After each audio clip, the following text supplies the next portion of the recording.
President Biden's formally apologized for government-run Native American boarding schools which separated indigenous families and sought to exterminate indigenous culture. He's the first U.S. president to ever do so. Biden issued the apology Friday while visiting the Gila River Indian community in Arizona, where Democrats are vying for the support of Native communities, a crucial voting bloc that could swing the results of next week's election. This was Biden's first diplomatic visit to a tribal nation in his 4-year term. He spoke for a few seconds before he was interrupted by an indigenous protester.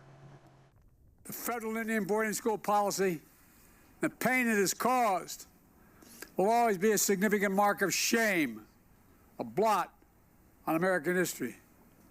For too long, this all happened with virtually no public attention, not written about in our history books. Yeah, what about the people in Gaza? Not taught in our schools. Let her talk. Let her talk. It's an empty promise for our people. How can you apologize for a genocide while committing a genocide in Palestine? Free Palestine!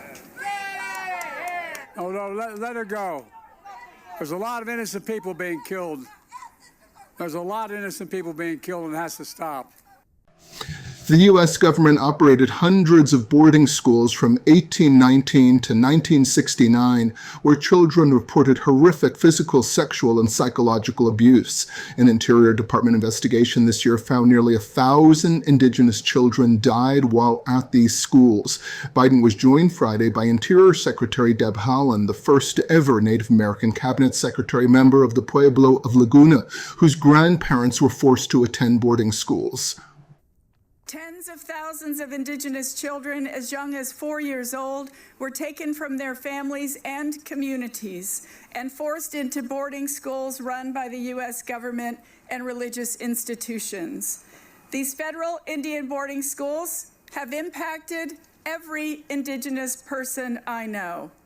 Some are survivors, some are descendants, but we all carry the trauma that these policies and these places inflicted.